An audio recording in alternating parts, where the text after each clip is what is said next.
নমস্কার বন্ধুরা, তো আমরা আগেই পৌঁছে গুয়াহাটিতে তো পৌঁছে গেছি। এবার আমরা কামাখ্যা দর্শনে যাচ্ছি, তার জন্য স্নান টান করে আগে রেডি হয়ে গেছি।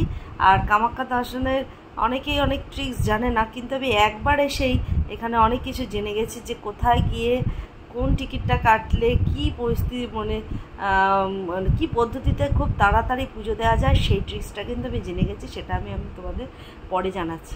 তো কামাখ্যা মন্দিরের ভেতরে ঢুকে গেছি, আর এখান থেকে ডালাও নিয়ে নিয়েছি পুজো দেওয়ার জন্য। তো আর এই পান্ডাদের ঘরে যাব। এই দেখো, এটা হচ্ছে সেই পান্ডাদের ঘর যেখানে আমি পুজো দেওয়ার জন্য পান্ডা ঠিক করব। ওনাকেই নিয়ে যাব এই পুজোটা দেওয়ার জন্য। তো আমার হাজব্যান্ডের একটু ঠান্ডা লেগেছে, শরীরটা খারাপ, ও হয়তো ভেতরে যাবে না, কিন্তু আমি তো দর্শন করেই যাব। তো ডালা নিয়ে তো রেডি হয়ে গেছি, বা ডালা নিয়ে চলছি মন্দিরের ভেতরে। চলো তাহলে আমাদের সাথে চলতে চলো। যারা কামাখ্যা মন্দিরে আসোনি তারা তো মানে খুবই মিস করেছো। আমার তো মনে হচ্ছে জীবন শান্তি হয়ে গেছে, আমি কামাখ্যা মায়ের দর্শন করে গেছি। আর মায়ের কাছে এসে ঢুকেছে আমার ছেলে ওই ভেতরে নিচে যেখানে কামাখ্যা মায়ের পুজোটা মানে গর্ভগৃহটা রয়েছে, সেখানে যাওয়ার জন্য একটা ইয়ে করেছিল, লাইন দিয়েছিল, আর সেখান থেকে ও দর্শন করে এসেছে। আর আমি মেন মন্দিরটায় যাব পুজো দিতে। তার আগে ভাবছি একটুখানি ঘুরে আসি তালাব থেকে, আর এই তালাবে এসে হাত পা ধুয়ে তারপরেই আমি পুজো দিতে যাব। তো কামাখ্যা মায়ের যে তো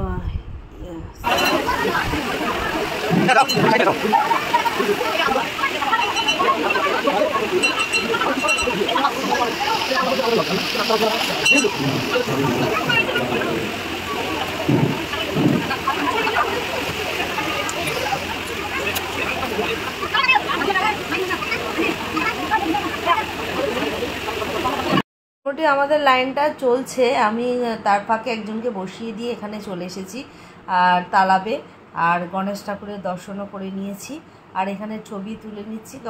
6 ঘন্টার আগে তো কোনো মতেই দর্শন করা সম্ভব নয়।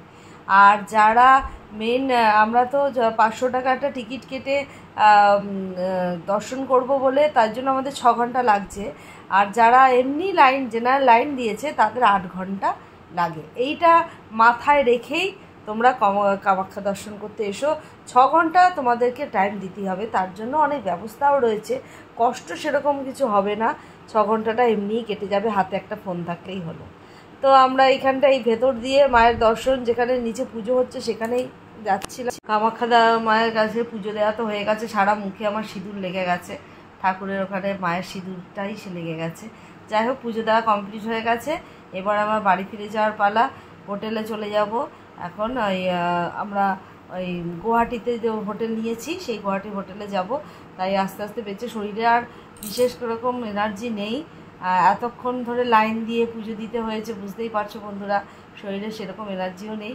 তো আমি আস্তে আস্তে পাহাড় থেকে নেমে তোমাদেরকে কামাখ্যার আশেপাশের যে পরিবেশটা, সেটা তোমাদের দেখাচ্ছি। সেই পাহাড়টা তোমাদের দেখাচ্ছি, যেটা কামাখ্যা যেতে গেলে তোমাদের পড়বে। তো তোমরা এখনও পর্যন্ত যারা কামাখ্যা মায়ের প্রতি মানে যাদের বিশ্বাস বা আস্থা আছে, তারা অবশ্যই এসে এখানে দেখে যাও, মায়ের দর্শন করে যাবে। Bye, tata.